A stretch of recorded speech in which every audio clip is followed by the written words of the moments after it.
Perdagangan antar daerah atau antar pulau dan perdagangan internasional. Materi structure. Number one, perdagangan dan perdagangan antar daerah atau antar pulau. Number two, perdagangan antar negara. Dalam subbab ini kita semua akan mempelajari tentang perdagangan antar daerah atau antar pulau dan perdagangan internasional. Dengan tujuan untuk mengenal lebih jauh tentang aktivitas jual beli atau perdagangan yang ada di dunia, terutama di Indonesia. Keunggulan yang dimiliki setiap daerah dengan karena itu adanya perbedaan potensi setiap daerah antara daerah yang satu dengan daerah yang lain. Perbedaan potensi tersebut juga bisa terjadi karena teknologi setiap daerah memiliki keunggulan komparatif masing-masing. Contoh, Lampung memiliki keunggulan komparatif dalam produksi kopi. Bandung memiliki keunggulan komparatif dalam produksi beras. Dengan hal itu, kedua daerah tersebut bisa saling menguntungkan satu sama lain dengan pertukaran sumber daya alam atau SDA. Hal tersebut menyebabkan interaksi antar ruang atas kegiatan ekonomi, sosial, budaya, dan perdagangan di Indonesia ataupun ASEAN. Perdagangan antar daerah atau antar pulau terjadi ketika ada produk yang diperdagangkan. Pembahasan dalam perdagangan antar daerah atau antar pulau dan perdagangan internasional terdapat dua materi yang akan dibahas oleh kelompok kami. A. Perdagangan dan perdagangan antar daerah atau antar pulau. 1. Pengertian perdagangan dan perdagangan antar pulau. Perdagangan atau perniagaan merupakan kegiatan tukar-menukar barang atau jasa berdasarkan kesepakatan bersama tanpa ada unsur pemaksa. Perdagangan antar daerah atau antar pulau merupakan perdagangan yang dilakukan oleh penduduk atau lembaga suatu daerah atau pulau dengan penduduk atau lembaga suatu daerah atau pulau lain dalam satu batas wilayah negara atas dasar kesepakatan bersama. Proses terjadinya perdagangan antar daerah atau antar pulau dapat berlangsung dengan faktor perbedaan hasil produksi, faktor perbedaan harga barang, faktor adanya keinginan suatu pulau atau daerah untuk meningkatkan produktivitasnya, serta adanya faktor keinginan untuk menciptakan hubungan silaturahmi antar pulau maupun daerah. Beberapa faktor ini kemudian menyebabkan terjadinya perdagangan antar pulau atau daerah di mana perdagangan dapat dilakukan dengan berbagai cara dengan menggunakan transportasi yang berbagai seperti kapal, truk, pesawat, dan kereta. 2. Tujuan perdagangan antar pulau. Pada era modern ini, perdagangan antar daerah atau antar pulau tidak lagi dengan cara tradisional, walaupun masih ada beberapa yang mempertahankannya. Jual beli secara online telah memudahkan untuk akses perdagangan daerah ataupun internasional dengan bantuan alat komunikasi, jasa kirim, dan sebagainya. Jarak bukan lagi masalah. Dalam perdagangan pasti memiliki tujuan yang pasti, yaitu memperoleh keuntungan dan memperluas jangkauan pasar. Tujuan perdagangan antar daerah atau antar pulau. 1. Memperoleh keuntungan. Tujuan utama perdagangan antar pulau adalah untuk memperoleh keuntungan. Keuntungan diperoleh dari selisih antara harga beli dengan harga jual. Jika diproduksi sendiri, keuntungan didapat dari selisih antara harga jual dan biaya produksi. 2. Memperluas jangkauan pasar. Perdagangan sampai keluar daerah atau luar pulau dapat memperluas jangkauan pasar. Jangkauan pasar adalah jumlah konsumen yang mengonsumsi barang tersebut semakin banyak dan tersebar di berbagai daerah. Contohnya, produk minyak gosok tradisional daerah X dijual ke daerah Y, maka penggunanya bukan hanya daerah X tetapi daerah Y juga. Semakin lama minyak gosok semakin dikenal hingga pengguna minyak gosok tradisional daerah pun meningkat. 3. Faktor pendorong dan manfaat perdagangan antar pulau atau antar daerah. 1. Faktor pendorong perdagangan antar pulau atau antar daerah. A. Perbedaan faktor produksi yang dimiliki. Adalah setiap daerah di Indonesia memiliki produksi yang berbeda. Inilah yang menyebabkan menjadi pendorong perdagangan, karena dengan hal itu semua kebutuhan yang kita inginkan dan tidak ada di daerah tempat kita tinggali, maka dengan perdagangan ini kebutuhan yang kita inginkan pasti akan terpenuhi. B. Perbedaan tingkat harga antar daerah. Selain perbedaan kekayaan alam, perbedaan tingkat harga pun juga mendorong terciptanya perdagangan antar daerah. Contoh, di daerah yang banyak dengan hasil durian maka harganya pun lebih rendah dibandingkan dengan daerah yang lebih sedikit penghasilan durian. Hal ini akan mendorong adanya perdagangan antar daerah. Yang kedua, manfaat perdagangan antar pulau atau antar daerah.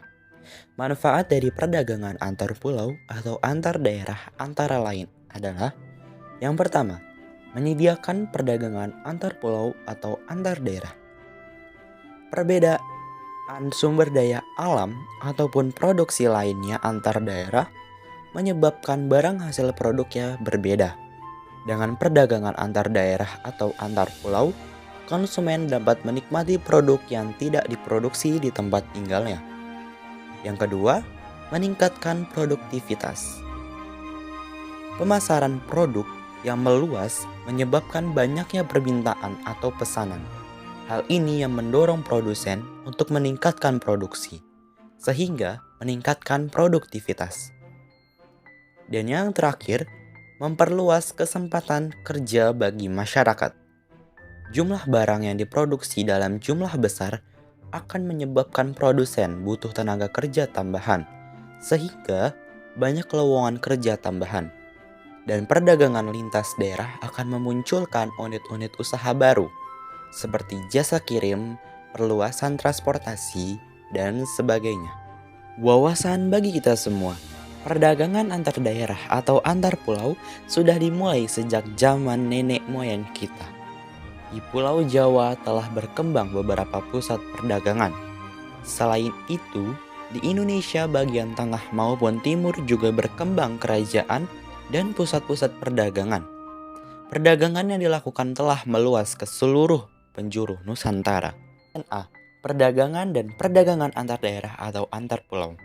Yang keempat, dampak negatif perdagangan antar daerah. Pasti dalam suatu hal ada namanya dampak positif dan juga dampak negatif. Maka di kesempatan ini kami akan menjelaskan dampak negatif. Kemudian dampak negatif dari perdagangan antar daerah atau antar pulau sebagai berikut. Pertama, adanya ketergantungan suatu daerah terhadap daerah lain. Dampak ini karena sebuah daerah A misalnya sudah biasa membeli ke kota B dan tidak memiliki koneksi atau komunikasi yang baik ke daerah yang lain, sehingga daerah A ini membuat ketergantungan ke daerah B. Yang kedua, adanya persaingan yang tidak sehat dalam perdagangan antar daerah. Persaingan ini biasanya ada di beberapa daerah yang memiliki konflik atau permasalahan dan membuat persaingan mereka tidak sehat. B. Perdagangan antar negara. 1. Pada zaman sekarang, batas dan jarak bukan halangan bagi seseorang atau badan usaha untuk melakukan perdagangan. Bahkan antar negara pun dapat melakukan perdagangan dengan mudah. 2. Perdagangan antar negara yang dimaksud adalah individu atau lembaga dari negara kita yang menjual atau membeli barang dari individu atau badan yang ada di negeri lain atau luar negeri. 3. Hal inilah dapat menimbulkan kegiatan ekspor dan impor. B. Perdagangan antar negara. 1. Pengertian dan ruangan lingkup perdagangan antar negara atau internasional. Perdagangan antar negara atau sering disebut perdagangan internasional adalah aktivitas perdagangan yang dilakukan oleh masyarakat suatu negara dengan masyarakat negara lain atas dasar kesepakatan bersama. Ruangan lingkup perdagangan antar negara berkaitan dengan beberapa kegiatan yaitu A. Perpindahan barang dan jasa dari suatu negara ke negara yang lain. B. Perpindahan modal melalui investasi asing dari luar negeri ke dalam negeri. C. Perpindahan tenaga kerja dari suatu negara ke negara lain. D. Perpindahan teknologi dengan mendirikan pabrik-pabrik di negara lain. E. Penyampingan informasi tentang kepastian adanya bahan baku dan pangsa pasar. B. Perdagangan antar negara. Terdapat dua aktivitas perdagangan internasional yang disebut dengan ekspor dan impor. 1. Ekspor. Ekspor adalah kegiatan menjual barang atau produk luar negeri. Ekspor dilakukan oleh seseorang atau badan. Pelaku ekspor disebut dengan eksportir. Tujuan utama dari ekspor adalah mendapat keuntungan. Barang ekspor akan dibayar dengan mata uang asing seperti dolar.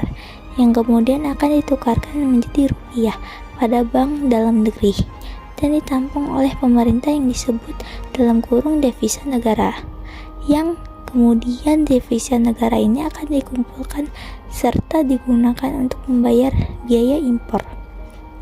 Manfaat ekspor: 1. Meningkatkan devisa negara. 2. Mengembangkan industri dalam negeri. 3. Membuat harga produk terkendali. 2. Impor. Impor merupakan kegiatan membeli barang dari luar negeri. Pelaku kegiatan impor disebut dengan importir. Seorang importir membeli barang yang dia beli dengan mata uang asing. Importir dapat menukar rupiah di bank dalam negeri menjadi mata uang asing, kemudian digunakan untuk membayar barang yang diimpor. Indonesia mengimpor 2 jenis barang, yaitu migas dan non-migas. Contoh barang migas yang diimpor oleh Indonesia itu minyak tanah, bensin, LPG, dan solar. Contoh barang non-migas yang diimpor oleh Indonesia itu korek, kopi, ikan, kayu lapis, kelapa sawit, dan barang tambang non-migas seperti nikel dan batu bara. Manfaat dari impor: 1. Memungkinkan suatu negara untuk memperoleh bahan baku, barang lain, jasa, suatu produk yang jumlahnya terbatas di dalam negeri ataupun yang tidak bisa dihasilkan di dalam negeri. 2. Meningkatkan hubungan ekonomi antar negara yang bekerja sama. 3. Kebijakan pemerintahan untuk mendorong ekspor. Terdapat 4 kebijakan pemerintah untuk mendorong ekspor. 1. Memberikan kemudahan kepada produsen barang ekspor. Pemerintah dapat memberikan kemudahan bagi produsen barang ekspor. Kebijakan yang mendukung peningkatan ekspor antara lain kemudahan mengurus perizinan serta memberikan fasilitas kepada eksportir. 2. Menjaga kestabilan nilai tukar rupiah. Nilai tukar rupiah sangat mempengaruhi bagi terjalannya ekspor. Jika kestabilan tetap, maka akan mempermudah eksportir untuk menghitung harga produknya. 3. Membuat perjanjian dagang internasional. Perjanjian ini tercakup kesediaan masing-masing negara untuk menjadi pembeli atau penjual suatu barang sehingga masing-masing mendapatkan keuntungan. 4. Meningkatkan promosi. Promosi adalah hal yang sangat penting. Kegiatan ini dilakukan untuk mengenalkan produk dalam negeri. 4. Faktor pendorong ekspor. 1. Keadaan pasar luar negeri. Permintaan di pasar dunia lebih banyak, maka harga cenderung naik, dan jika penawaran lebih banyak, maka harga cenderung turun. 2. Keuletan eksportir untuk menangkap peluang pasar. Eksportir harus pandai menangkap dan memanfaatkan peluang pasar. Dengan hal itu, maka wilayah pemasaran akan semakin luas. 3. Kondisi sosial, ekonomi, politik suatu negara. Ketika ketidakstabilan pada satu bidang dalam negara dapat mempengaruhi bidang lainnya. Contohnya, negara tujuan ekspor mengalami perang antar suku. Hal ini yang memenuhi proses ekspor ke negara tersebut. 5. Manfaat perdagangan antar negara. Menurut Sadano Sukimo, manfaat perdagangan internasional adalah 1. Memperoleh keuntungan. Perdagangan antar negara membuat produsen bersemangat memaksimalkan produktivitas mereka tanpa khawatir produknya tidak terjual karena dapat menjualnya ke luar negeri. 2. Memperoleh barang yang tidak dapat diproduksi di dalam negeri. Produksi tiap negara pasti berbeda, mulai dari sumber daya alamnya maupun hal lainnya. Maka dengan perdagangan internasional diharapkan mampu untuk memenuhi kebutuhan yang tidak ada dalam negara tersebut. 3. Menjalin persahabatan antar negara. Persahabatan sangat penting di era globalisasi. Dengan perdagangan akan memudahkan terjalinnya persahabatan. 4. Transfer teknologi modern. Memungkinkan suatu negara untuk mempelajari teknik produksi yang lebih efisien dan cara-cara manajemen yang lebih modern. Selain itu, negara maju dapat mengekspor mesin dan teknologinya pada negara yang berkembang yang membutuhkannya. 6. Faktor-faktor yang mendorong perdagangan antar negara. Banyak faktor yang mendorong suatu negara melakukan perdagangan antar negara. Di antaranya, 1. Untuk memenuhi kebutuhan barang dan jasa dalam negeri. 2. Keinginan memperoleh keuntungan dan meningkatkan pendapatan negara. 3. Adanya perbedaan kemampuan penguasaan ilmu, pengetahuan, dan teknologi dalam mengolah sumber daya alam.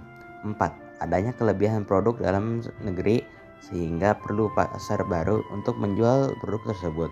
5. Adanya perbedaan keadaan seperti sumber daya alam, iklim, tenaga kerja, budaya, dan jumlah penduduk yang menyebabkan adanya perbedaan hasil produksi dan adanya keterbatasan produksi. 6. Keinginan membuka kerjasama, hubungan politik, dan dukungan dari negara lain. 7. Tadi terjadinya era globalisasi sehingga tidak satu negara pun di dunia dapat hidup sendiri. 7. Perbedaan perdagangan antar pulau dengan perdagangan antar negara. Terdapat 3 perbedaan utama perdagangan antar pulau atau antar daerah dengan perdagangan antar negara. 1. Peluang perdagangan yang lebih luas. Perdagangan antar pulau atau antar daerah hanya berkisaran dalam lingkup satu negara. Tetapi jika perdagangan internasional, maka keterlibatan perdagangan bukan hanya satu atau dua negara, tetapi banyak negara yang terlibat. 2. Adanya kedaulatan bangsa. Perdagangan internasional, bangsa-bangsa akan mengatur aliran barang, jasa, dan lain sebagainya.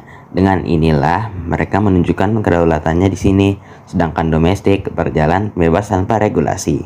3. Penggunaan kurs tukar. Dalam perdagangan internasional dapat menggunakan berbagai kurs tukar, namun dalam perdagangan antar daerah hanya menggunakan satu kurs tukar.